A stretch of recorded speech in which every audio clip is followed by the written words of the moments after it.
If you haven't already, please like, rate, review, subscribe to the Something Positive for Positive People podcast. And if you have the means to do so and want to support our ongoing work, please leave us a donation. You can figure out the ways to do so by visiting www.spfpp.org.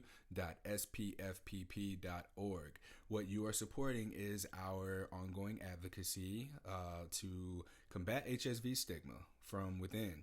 We want people who come here to be able to dissolve stigma within themselves and dissolve any internalized stigma so that they can go on to create allyship from within their respective communities, starting within our community, so that we can get to a place where people who receive a herpes disclosure from someone are able to be more receptive to it. And when people are diagnosed with HSV, then they are already equipped with this new framework that directly challenges stigma so that they can move on. And of course, we're trying to get people back into therapy and connected to support resources. So if you haven't already and you have the means to do so, please consider donating. Like I did that early, just in case y'all don't make it to the end of the episode. And now you got to hear that ad at the very beginning. Bam. Welcome to Something Positive for Positive People. I'm Courtney Brain, and as you have already gathered, we're a 501c3 nonprofit organization that supports people navigating herpes stigma by connecting them to mental health resources and just community support if they need it. Today I'm here with Dr. Rob, and we're continuing the series on navigating queerness, blackness, and manliness or masculinity, depending on, where we are in the conversation, depends on how I talk about it. The more that I speak to this intersection of identities, which you just gave me language for, thank you, the more clear it becomes. So before I just dive into the graphic, because that'll be what's associated with this episode title, before I go into that, can you give me your intro, Dr. Rob? How long have you been practicing? How long have you, give me your letters behind your name and how long you've been practicing. Sure, appreciate it. So, my name is Dr. Robert Campbell. I got graduated with my PsyD in clinical psychology. This was back in 2020, so I'm still wet behind the ears, so to speak. Soon be licensed as well. Still waiting on the powers that be to, kind of give me the knighting, so to speak. Pass the licensing exam and everything, so just waiting on that. But I've been practicing and just through training. For Canto, it was probably about 5 years or so. I've been worked with a number of different people in a number of different settings. So specifically, I like to say I'm more of a generalist right now. I work with anybody that's 18 plus, so mostly adults.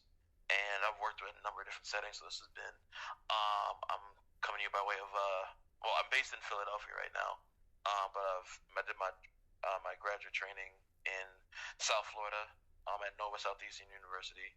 And then through my training, I did a number of different placements. So I did at the a few VAs down there, the Veterans Administration hospitals, a couple university counseling centers as well, and a specialty trauma clinic as well, dealing with a lot of people who endure physical abuse, sexual abuse, and things like that.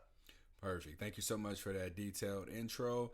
Now, the reason that I reached out to you, and you and I have been in contact over Instagram for a bit now, I was creating this triangle, the diagram that's associated with this podcast, and I had my straightness challenged in a way, and in the way that my straightness was challenged by someone who is part of the queer community made me have this thought. I don't think that this person, I think people forget that I'm black, and how those three things sort of challenge one another in my experience. So my blackness, my manliness, and my proximity to queerness are three things that directly challenge one another.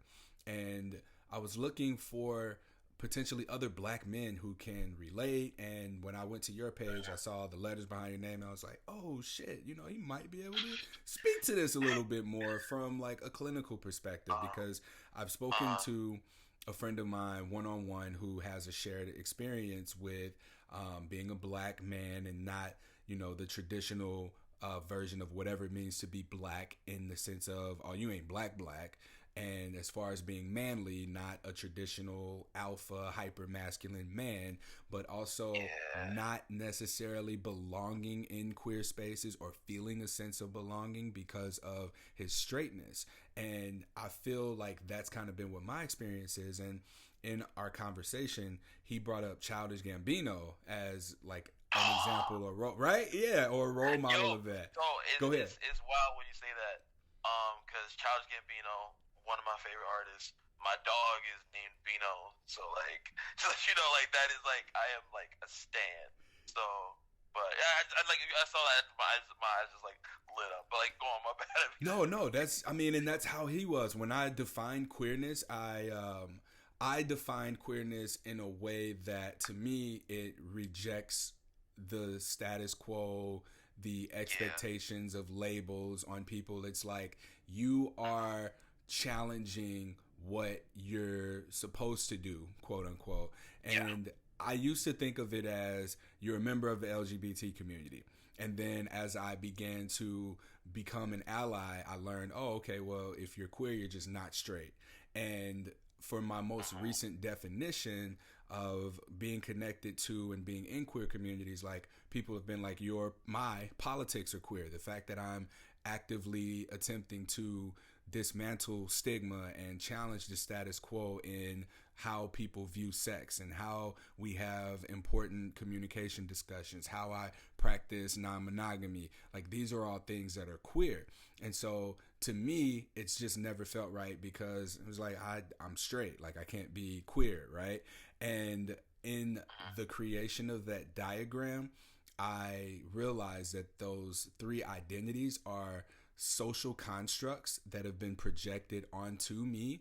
And I thought that I needed to find a way to bring these things together in order to create a new label. But what is in fact happening is that through challenging what other people are telling me I should be, I'm finding that my masculinity is also inclusive to a healthy amount of femininity. My blackness is a black that doesn't have the historical or traditional values upheld by what people would say the black community. And then my proximity to queerness or queerness, however it's defined, would determine whether or not I belong in that community, is directly like it's how I relate. It's where my passion is. It's at this point where my career is. So instead of me trying to bring all three of these things together, the piece in the middle, which was what I thought that needed to be, which is everything integrated, is actually at its core just my own uniqueness. Like I have to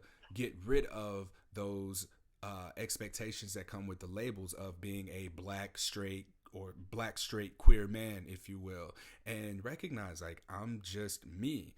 What I do does not define who I am.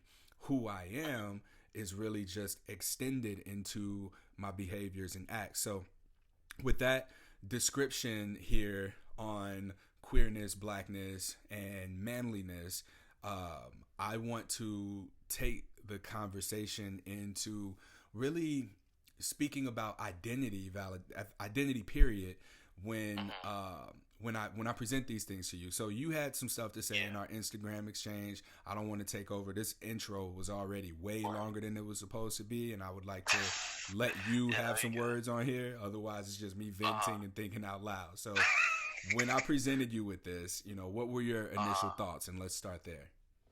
Okay, no, yeah, I like that. So like when I first, so I'm looking at the graphic right now myself, and I think it points to a number of different qualities. When we think about identity, because it's not like like, especially like when it like if we, I think we focus on these three, these like so like the idea of like like kind of like the idea of sexual orientation, idea of like being masculine or feminine presenting, kind of falling whatever in that kind of gender based presentation, but then also like like just like like race and ethnicity. There is like those three labels, and like they do interplay, of course. But I think I was also thinking honestly that I feel like it can be honestly lacking in a way too. Because there's a lot of different labels. So and so this is like one of the first things I thought about. I remember I think we were doing like a voice exchange, and I thought about this. So there's a model of identity that was developed by, I think I looked it up earlier just for this, Dr. Pamela Hayes, and I believe she's at Ohio State, or was at Ohio University. Um, it's called the addressing model. So it counts like a lot of these three categories. So like a lot of like when it just comes to building identity, but it also adds on other things like, let me just pull this picture up. So it's like like age and generation, disability status, whether or not you acquired a disability in your lifetime, or whether or not like it's developmental, religion and spiritual orientation, socioeconomic status, indigenous heritage, whether or not you were born in the U.S. versus, like come as an immigrant, like that national origin. So where do you come from? Like, and then also gender. So I think like that model I've really come to use, especially like for understanding myself as an individual, like as a working clinician, but then also how to identify and work with my clients. So I think like when I say like like I'm not trying to like boo boo on like this specific graphic, but I think there's also like my first thought is like there's also a lot more to think about when it comes to building identity. I think when we look at these three specifically, I think they do especially like as you mentioned like you mentioned you had like your masculinity challenge. Is that what it was? Yeah, Yeah. So and it was like I preface like I want to preface this whole conversation too like like this like I know like I wouldn't call myself like a so-called like expert. I've just worked with a lot of individuals like within like the gender spectrum, and then also like of like worked with like on the sexual orientation spectrum as well. But I think based on what I've seen and heard, like I'm surprised to almost to hear that like being challenged, and I'm curious as to like like in what way was that specifically? Ooh, perfect. Good question.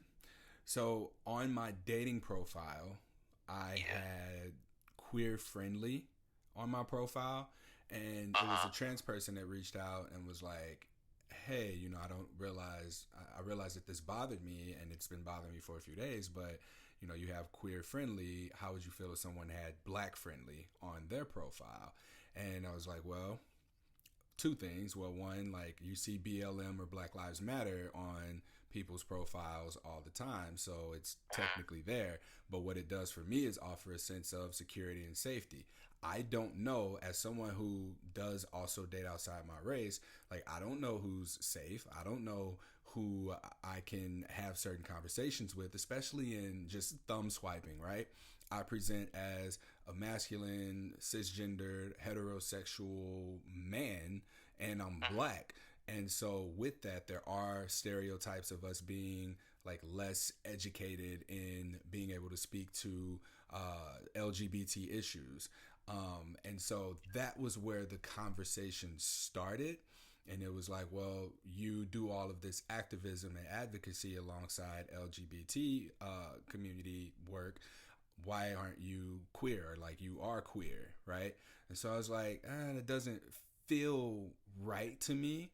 And again, it just didn't feel right to me because I know that I'm heterosexual, and it felt almost like my heterosexuality was being challenged, whereas like I can't challenge you on your non-straightness, right?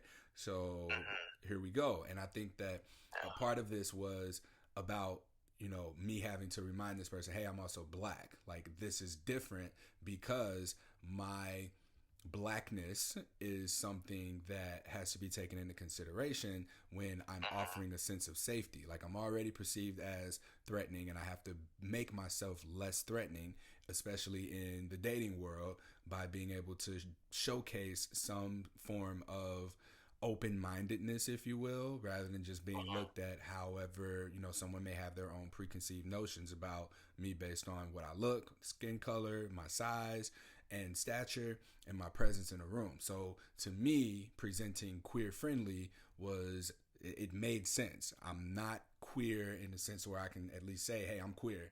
So queer friendly was how I went about that. And that's where this whole like diagram became born was just through that dialogue. Okay, I hear that. All right. So I hear you. I think like um, it's funny. I got like a whole bunch of curiosity as to like because I'm thinking about like people like can have like like these can have valid like their emotions are valid, but at the same time, it sounds like like you were trying to illustrate yourself as an ally. And that's fine. And I think sometimes like we get stuck in like kind of the verbiage or like kind of like the specifics of like what terms we use. Um, so I wonder like the idea of distinction between like queer friendly versus queer ally. I'm wondering like what is that potentially for this person. But that I don't know like where they've gone in the within like the cyberspace. Like bless them wherever they're at. But I think it's funny like but like I think this conversation actually brings up a lot of interesting layers because like so it's one of if we kind of like go like around the diagram thinking like like if we start at the top like so like masculinity um and how that interacts with the other two pieces. I'm thinking like like it's like some people like tend to think of masculinity and blackness like almost like hand in hand, right? Like the idea of like being a black man is supposed to be like you're supposed to fit in a certain box, like you're supposed to be like athletic, like sexually aggressive, or like like there's maybe not as intelligent sometimes too, as I know like it's funny, this is the first thing I'm thinking about is like football. A lot of people I remember back, I don't know if this is as much, but I know like back in the day people used to consider black quarterbacks as like less talented than white quarterbacks because like black quarterbacks are maybe like more athletic and they can like run, but like they don't have that quote unquote football IQ, which is definitely incorrect. I know like we got a whole bunch of notable names. I'm thinking like Lamar Jackson, Russell Wilson, even my own boy like Jalen Hurts because I'm an Eagles fan. So it's like I think like when it comes to like some of those like interactions, there's a lot of there's a lot of stereotypes when it comes to these things, and I think those are definitely very limiting. Like I think that's where like a lot of this conversation is like, it's like the idea of calling out these limits and like understanding. All right, do we need these limits? And more often than not, from what I've gathered, at least like based on my own personal experience, and then at least like my work with my clients, like like those limits are not really helpful. Yeah, that's a good concept that you just mentioned here about labels being limiting, because I don't want my experience as a black man limited, and by the definition of queer being to challenge stigmas, stereotypes, my very existence in rejecting those labels puts me in the category of queerness by that definition.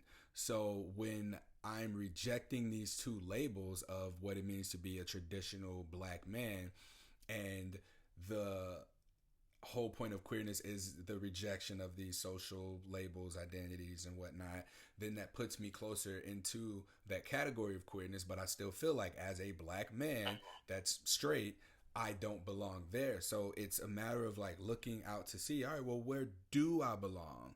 And that's kind of where my head was starting to explode with this diagram. It's like, oh, I don't fit in here, I don't fit in here, I don't fit in here. What's my place? Mm-hmm.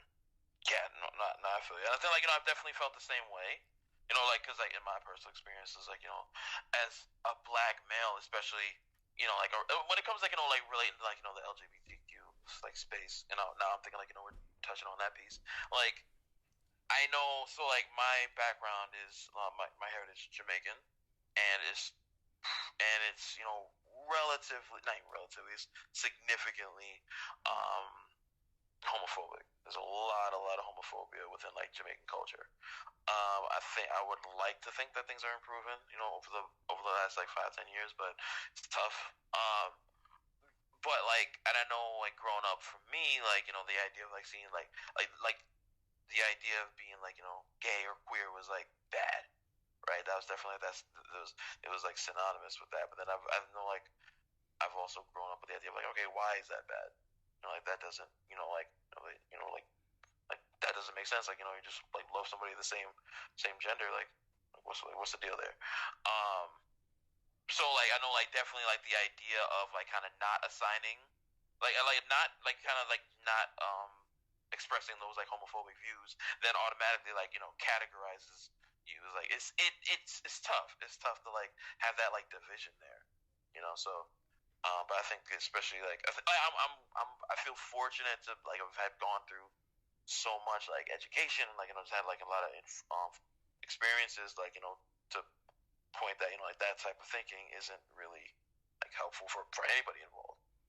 Yeah, and I think you put it into words that I didn't have when you said Jamaican culture is very homophobic, and I feel like that's how I grew up in my experience with blackness is homophobic. Like I played sports. It wasn't cool to be gay. If you were a man who liked other men, then you had the potential of being outcast by your community of people that you rock with. Like you like playing football, all right, you better not be gay and like playing football, because then the locker room is going to make it very uncomfortable for you and you're not going to be able to continue to play football. So it's like your livelihood is threatened through expressions, or like if you don't join in on the making fun of the gay people, and this was back then, like we're talking about 10 plus years ago, then you're like an ally, and by proximity, then you're gay or you're part of that community and lumped in there. And it's wild, like the idea of conflating. This is another thing I've kind of like I've had like gripes with, especially that I've noticed happening more recently, like maybe like especially in like social media, where like like the idea of masculinity and like sexual orientation being conflated. So like just because somebody is, like gay or lesbian or whatever, doesn't mean that they're also like the opposite gender or like, like a different gender in this case. So so for example, like there was like this, I remember there was a blowing up on Twitter where like there was this young black boy, like maybe like probably like no more than like 5, 6, 7. He's there like, playing around with like a I guess he got like a set of like kitchen appliances for like they have like the little tiny kitchen, like it looked like, and the video was him like chefing it up and everything, like he's there like washing dishes, but then he also like stirring the pot. It was great. It looked cool. It was all stainless steel. It was cute. It was nice. But then like like apparently there was like this dialogue like, oh, like gay, get him out the kitchen. Why would you get him that? Blah blah blah. I was like, well, I'm like I'm sorry, my man's can't just like just be out here just trying to like pretend to cook. Like, come on now. How does the idea of a boy, like someone who's like masculine presenting, then in like doing in like being in the kitchen, which I guess you could say is like a traditionally feminine thing, which I do also want to challenge, because like all the great chefs are men, but that's a whole other thing. Like why is that him playing with that at a young age? Why does that all of a sudden make him attracted to men? Like that doesn't make any sense. Yeah. So it's I think like in a way, like I think like is like the idea of homophobia, especially in the black community, has been it's definitely unfortunate, and I remember I've seen where parts of it come from. I know like so I've heard parts of it come from like I know like there can be like conspiracy theories where like some people say, oh, like like the white man wants black people to be gay to like stop like population control, like whatever the fuck, right? Can I curse on here, by the way? I don't know if I'm. Yeah. When you said boo, you said boo boo earlier. I was like, what? Oh yeah, my fault. But yeah, like so, like there's like that piece, but then also like some of it is also rooted like in like slavery, and where like black men were like raped, and they called it like buck breaking, to like like break a man's spirit. So like the idea of that, and like also Christianity involved there too. That also plays a part in there too, where like some of the homophobia is really especially strong in the black community. I don't think it's like exclusive to the black community, but it's definitely like strong in our community. So, man, when you were speaking, it made me think about like we are our part of our community, because it's black communities with an S. It's not just one overarching version of blackness, but the expression of blackness from like the Lil Boosie camp, who has their underage kid getting twerked on by an older woman, or who was it? Someone had. Oh no, that was Kodak Black. That was Kodak Black that had like the picture or video of this grown woman twerking on his kid. Like that's a kid. And then with Lil Boosie talking about, yeah, I had my underage kid. There's an echo for some reason. What happened? There might be. Let me see what I can do. What about Curious. now? Recent echo. Your microphone is picking up from sound from speakers. Let me turn my headphones down, and then maybe that can help. Oh, we should be good. It's good now? Okay. All right. And then with Lil Boosie having an older woman have sex with his kid. Like, again, this is a kid. Wait, so that actually happened? Yes, that's a story that circulated, and the homophobia is so real that it's prioritizing pedophilia, if you will. Like, we're talking about grown women who are having sex with younger, and because they're boys, I guess it's more okay than if it wasn't. Because, like, it's that kind of shit that allows for R. Kelly or people like R. Kelly to have gotten away with what he's gotten away with for years, and people who have uplifted, supported this kind of blackness or community or black men, in like the case with R. Kelly, perpetuating this kind of shit.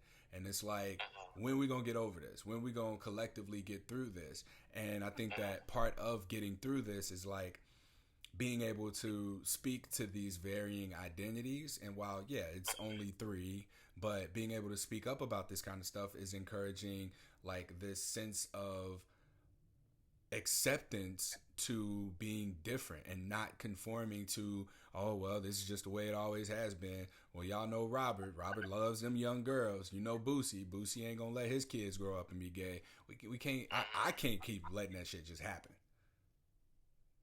Yeah, no, I hear you. I think like it's interesting. There's a couple of like directions like my head goes when we're talking about this part, because it's like part of me is wondering like, okay, like, why is this like, why is this perpetuated? Because I think there's also this idea of like, being like hyper masculine is like being strong, right? And like I think it's there's been a lot of trauma within like the I know I like the fact that you mentioned like there's like black communities like with an S, because like we have like people like all among like like the diaspora, so to speak, whether it be like from I believe there was called like foundational black, like people that were born and raised with like a number of different generations within the U.S., like with descendants from slaves, but then also like descendants from like like directly from Africa, like coming like immigrants from Africa over the past like couple years, or past couple generations rather, and then like coming from the Caribbean as well. So like there's a lot of different like parts of like that diaspora. So I appreciate you mentioning that. But I think like across that, there's been this idea that like you need to be strong, and I think that's been as a part of like being like, because like like blackness is synonymous with a lot of and experience a lot of trauma. I mean, like we've seen that on our screens very much so over the past, especially like since the George Floyd murder way back in it's been 2020 now. It's like almost 2 years now. So like the idea of like being strong is important among all like experiencing all sorts of like racism, prejudice, and societal pressure. Like it's important to do those things, but then also like with that idea of being strong, also once again limits us towards like not being able to have like variance in our identities, pretty much. Like so like if it's like the idea of like, oh, if you have to be a masculine black straight man, nothing else, right? Like if you vary from that picture, then there's something like quote unquote wrong with you. And that sucks. I just like to put it plainly, like it's just that's not good. Yeah, I just had to look it up because there was uncertainty in my voice when I mentioned the Lil Boosie thing. He said it was oral sex, but a grown woman sucked off a 12, 13-year-old. So yeah, no, just for accuracy of the story. So I just pulled it up a little bit. And like, just to make sure. I don't want like Boosie coming after you like, hey. Right. Hey! Oh my God. But no, speaking to like the performative. Let's call it that. Performative blackness, performative masculinity. Let's talk to that. And like being hyper straight. I remember I wish that he would have let me like have this interview. I interviewed someone who is a gay black man, and he was speaking very well to his experiences of performing straightness and like being black and performing straightness. And as someone who is bisexual, like he's out of the traditional sense of masculinity and he's more queer. So you've got this black homosexual man. And I think that we were on the road of getting somewhere in this conversation that took place early 2020, but he didn't feel comfortable with the vulnerability that came with this dialogue. So now this also speaks to blackness and masculinity when we speak vulnerability, like how tough it is or how not normalized it is for us to express emotions and feelings, to where it's like, yeah, you know, we getting together, we having this podcast episode, it's for a good reason. And it's like, you know what? I'm not comfortable with that. Like even to say that is a vulnerable thing, but how vulnerable is it to like have the conversation? And again, directly challenging the idea of what it means to be a black man. And we're two black men. We were two black men in the room. Only difference was I identified straight, he identified as gay. And he has a strong sense of allyship in and with the LGBT community. I show up as an ally. We mostly in our experience share blackness in the sense of not being what it traditionally means to be black, by way of, you know, having our, even just being in the same room together, having dialogue. Like if someone were to watch that from the time that I grew up, where I grew up, then by proximity, either he ain't really gay or I'm not straight. Yeah, oh man, yeah, that's tragic to like come to that conclusion, and it's, God, that's so interesting. So like, the mention that, you know, like the topic is specifically like the idea of performative blackness, right? So like, what is like, I guess like based on that, like, what does that mean? Because like I'm curious as to what that even. Man, all right, so as someone who dates outside my race. Ooh, this is a great example. If I'm dating a white girl who dates black dudes and it's expected that I'm going to be a certain way, this is like a great example. Like if we're just texting and I'm like, I text in complete fucking sentences. I'm educated, I'm grown. Like I'm not going to text you, the letter U, R, the letter R, or use the wrong your or the wrong to or the wrong there. And like I see the performative hipness sometimes, and that's always been a red flag to me. It's like, oh, you like this is how you talk because you think this is how I talk. You know what I mean?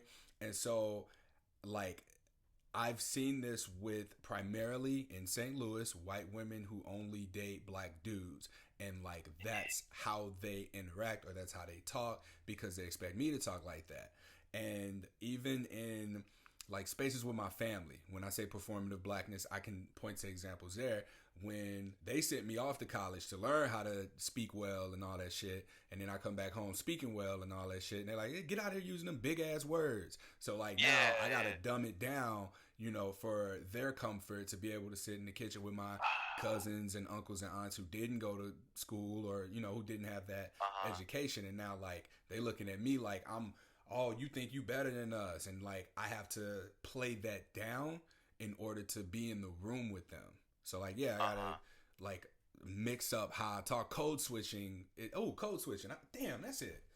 There you go. Oh yeah. No. I feel that. Yeah, that's what I was thinking. Yeah, like, all right. No, sorry. Yeah, no, I appreciate that context because like that is so like there's like idea of like, you know, that performative blackness or like that code switching among our community. I want to like I'll touch on the like the one of like say like the white women or maybe like not black, you know, like using that. I think like for a split second, I think like that's just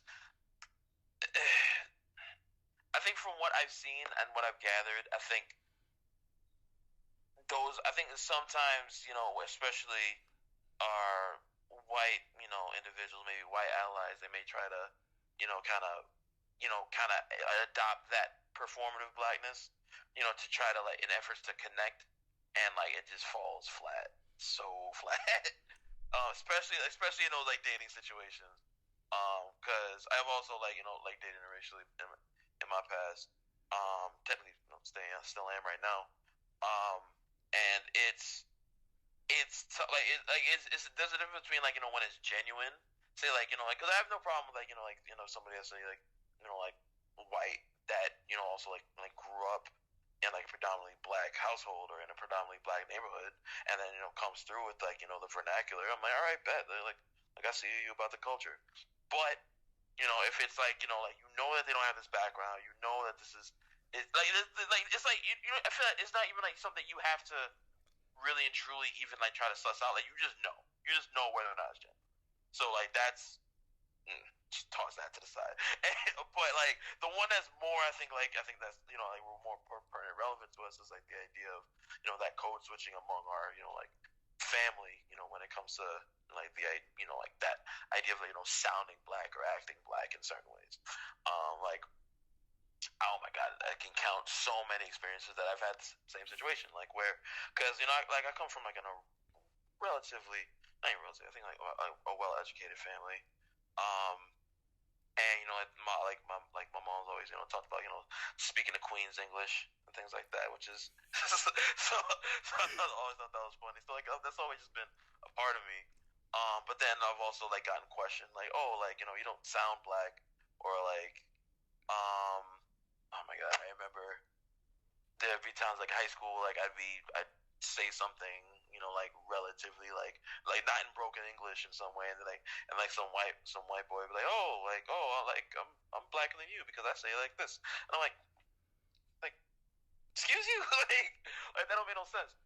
Um, so like definitely, I like of course like the term being thrown on like being an Oreo too. Yeah.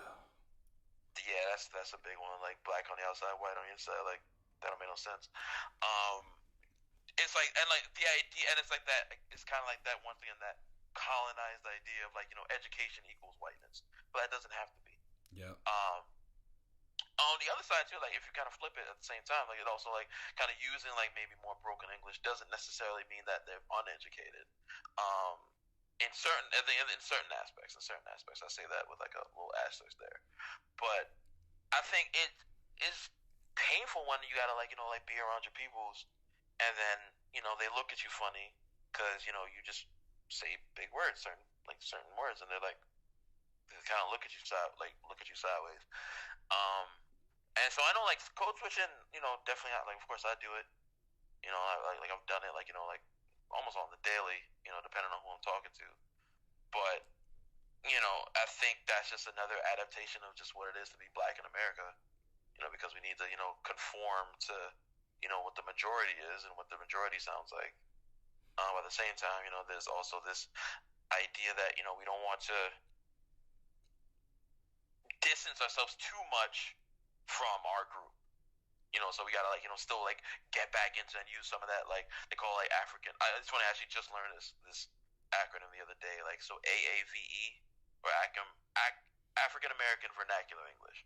I didn't realize that was like a specific thing. Like that. This was when like because like I think there's like like there's another like because I'm on social media. A lot of people were talking about the way people use words like oh like the math isn't mathing, or like it's giving something like kind of like saying like those type of words. And like it's just slang, but I think like it definitely has roots of course in black culture.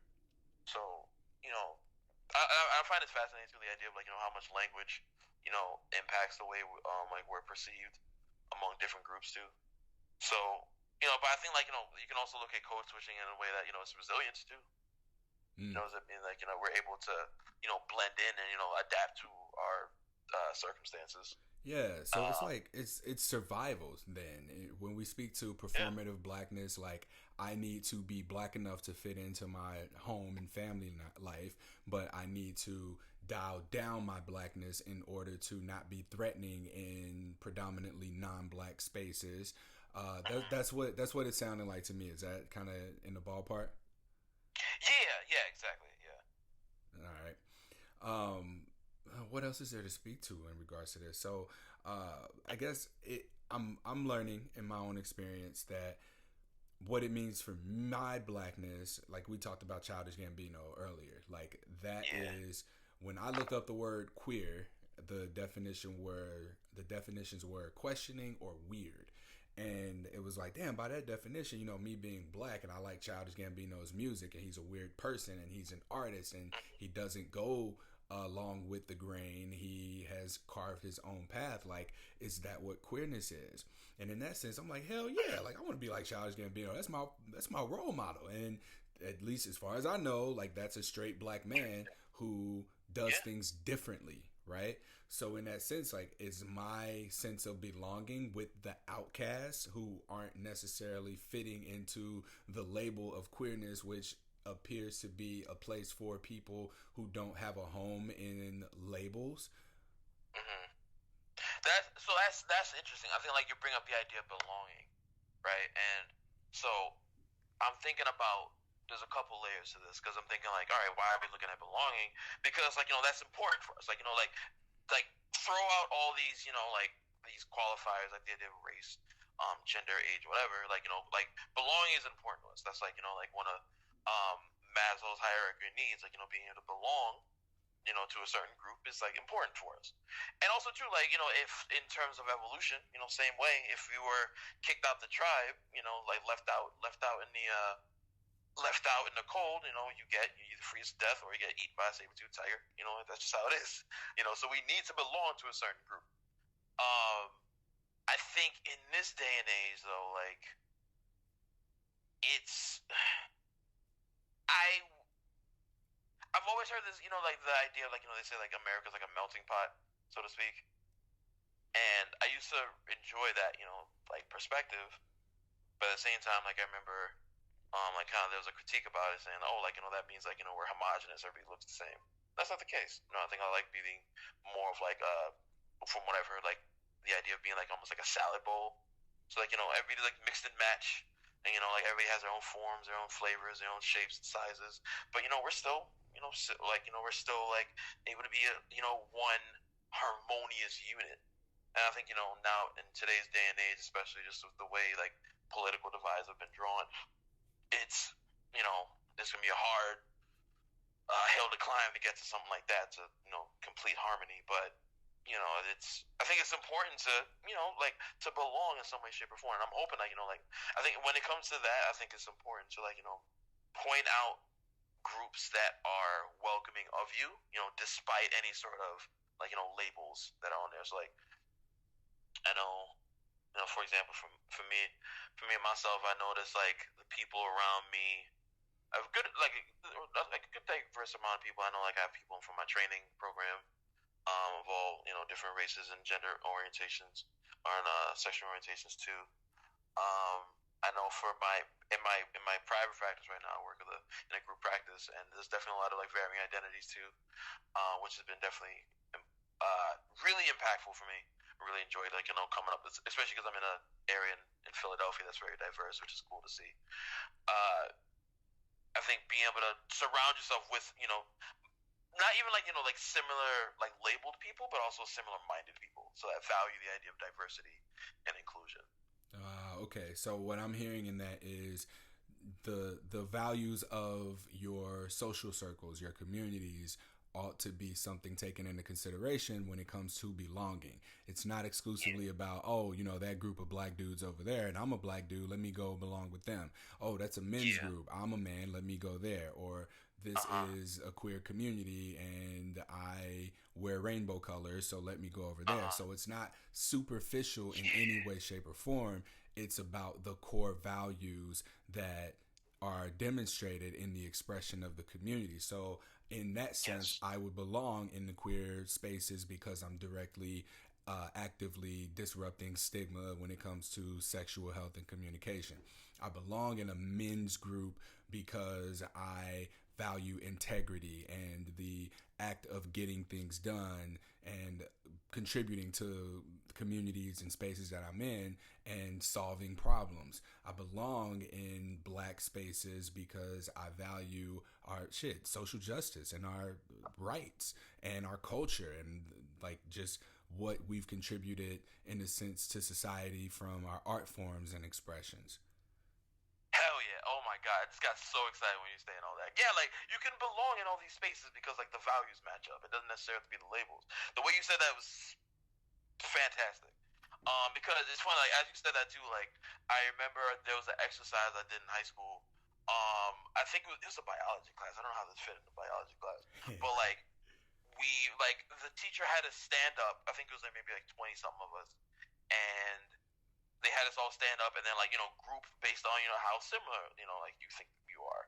And I remember I was around like like some close friends, and like I believe one was from Guyana, another one was like a couple others was like white, and like I just hung around them. I think because like, we were like the nerds, so to speak. But then I remember like I was talking to them, we are just talking about like talking about regular stuff, and then I remember hearing like like snickering from behind me. I'm like, what's going on? And I turn around and I see all the black kids are there, like, yo, how come you didn't come over here, man? Blah blah blah. And I'm like, I don't know, maybe I like here talking about like Pokemon. I don't know what to tell you, like so so so I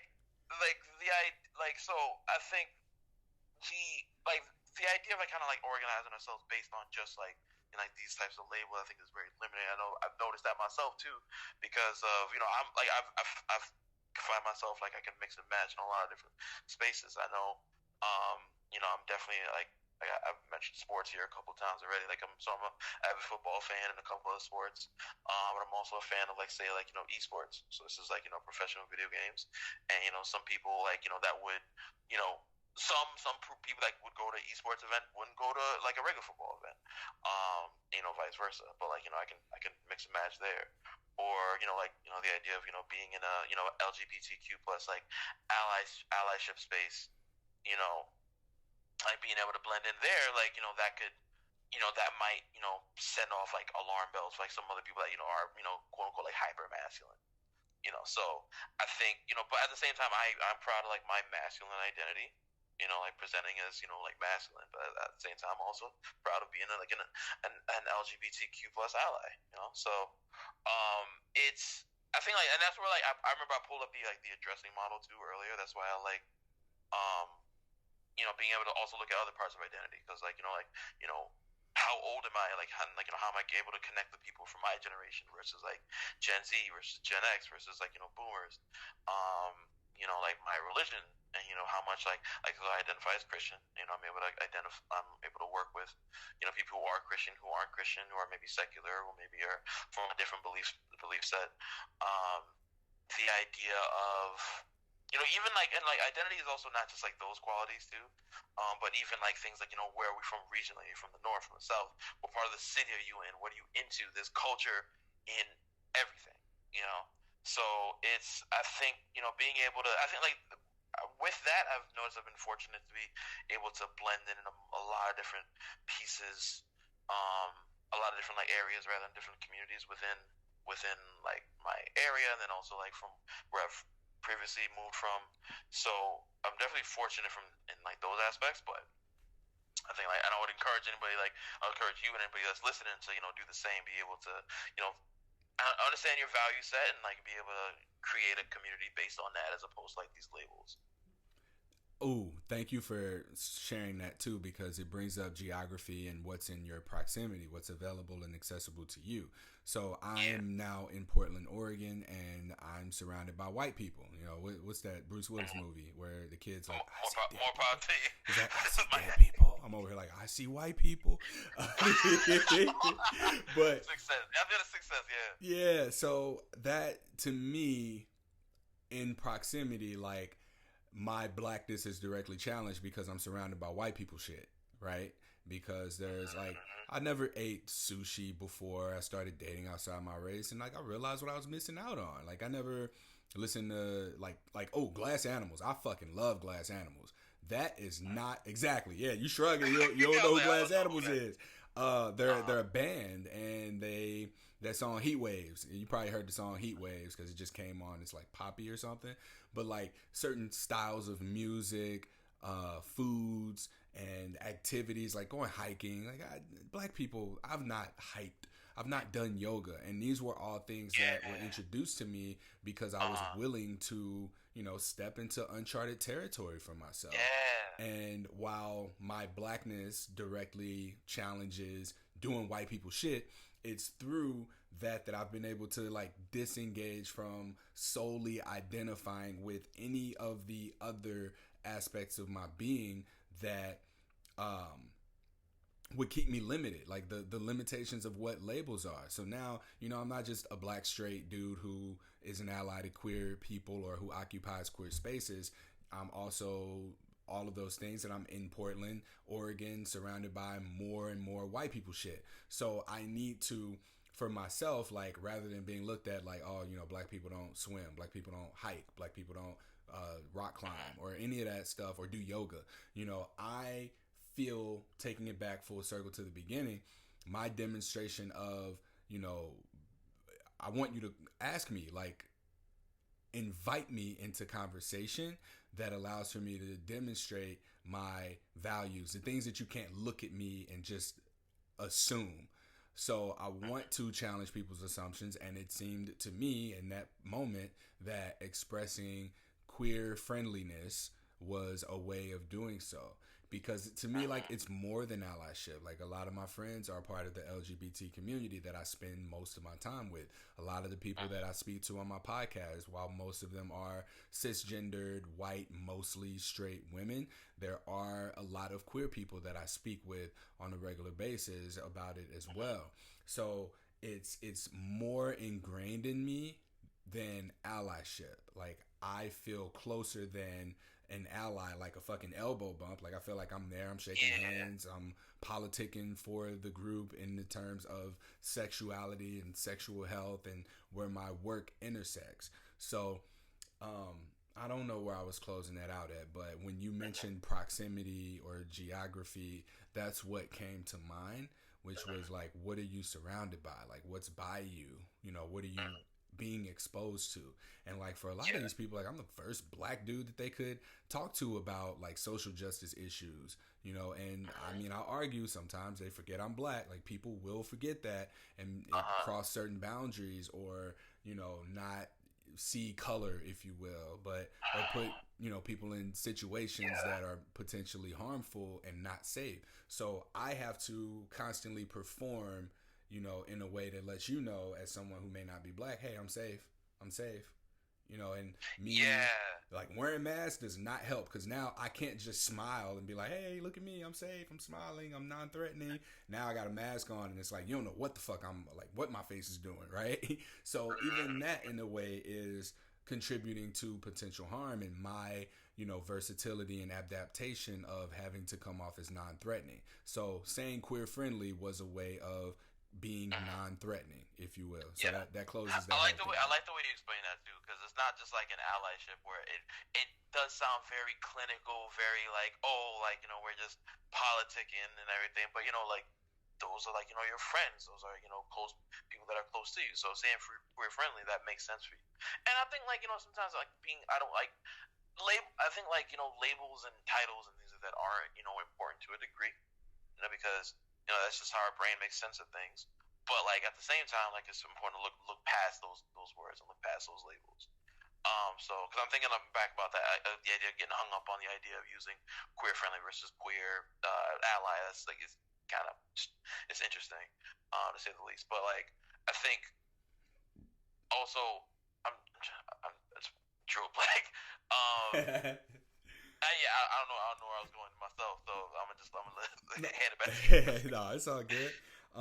So just concluding this, man, I think that what we touched on here is a good stopping point between performative belonging is what I would say, because it's not performative blackness, it's not performative manliness, it's looking for a place that you belong in and recognizing it to be something that perhaps is performative according to society's expectations.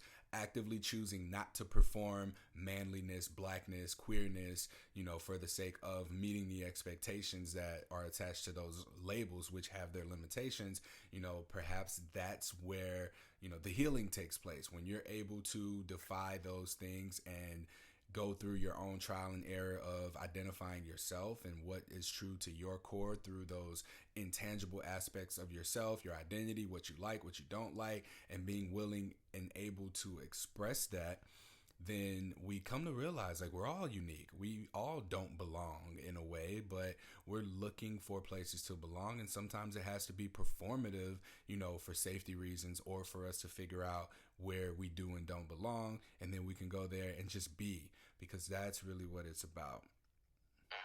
Yeah, most definitely. I think like I like the idea of kind of focusing on belongingness, because that's what sometimes like these labels can look to divide us in certain ways. And I think like not necessarily in like a we don't see color type of thing, or like these differences don't matter, because they do, because that's just that's who we are. At the same time, like that doesn't necessarily mean we can't connect. And I think what we do all experience. I think like now we're talking about like less of like these labels and more of like the human condition, right? We all have like certain emotions. We all feel like happiness, sadness, anger, disgust, shame, guilt, love, things like that. Like we all have those emotions, no matter what type of no matter who you love, no matter what where you were born, no matter what language you speak, no matter what skin tone. So like you're gonna feel these emotions in some way, shape, or form. So I think like if we can connect from that, and then start connecting on even other pieces too, like just like based on culture, based on things that we like and love to like. So I know for me, like I love anything nerdy, like so like video games, anime, especially like like Hey, anywhere that any people that connect with that, like those are my people. So no matter what you do, who you are, like if you like stuff like that, I'm into it. You watching Demon Slayer? Say? You watching Demon Slayer? Oh, it's funny. I haven't caught up yet. I started the first episode, but then I was like, I think it was like when the first episode came out, and it was a little slow. I was like, all right, let me watch something else. I was watching Black Clover. Oh, all right, we're gonna nerd out after this. Let me go ahead and close this out. Is there anything else that you want to leave us with before I let you go? Yeah. So let me see. I don't have. I'm thinking. I know this part of me wants to pull for like something like bright and inspirational. But I think we said enough here. I just appreciate. Thank you, Courtney, for bringing me on here. I just slid in your DMs like, yo, like I'm available whenever you want. Like, what's happening? Yeah. So I appreciate that, and I think like if there's any questions, I can always. If anybody wants to like like reach out and talk to me specifically, there'll be. I guess I can throw you a link to my LinkedIn. Yeah. That I can also throw you my email as well. Yep. And yeah, if there's any like professional inquiries or anything, like if anybody wants to reach out and just like ask any questions about what I've said today, I can always like do that too. So, but just thank you for having me. Perfect, this is really cool. Man. Thank you. Thanks for being here. I really appreciate it. That concludes this episode of Something Positive for Positive People with Dr. Rob. Please like, rate, review, subscribe to, share, and donate to this nonprofit/podcast. If you like what you're hearing in this series, please reach out. Like, let's get some dialogue going. I know that these few episodes that center around queerness, blackness, and manliness, or I guess we can say gender identity, because I would like to also be able to speak with people who identify as women about these topics as well. Then reach out, like let's connect, let's touch base. I want to have this discussion, because it's the more that I speak to it, the more people I'm welcoming in who just don't have language. Like, even as we talk through it, I'm sure, you probably heard something that made you cringe if you're someone who's in a queer space, or if you're someone who's white, or if you're someone who's black and listening to this, like something might have set you off or turned you off. Join the conversation, correct us. Like, let's help us get down the right path of being able to connect with one another. All right. Till next time, I can be found on Instagram, Twitter, Tumblr, and Reddit at H on my chest. Stay sex positive.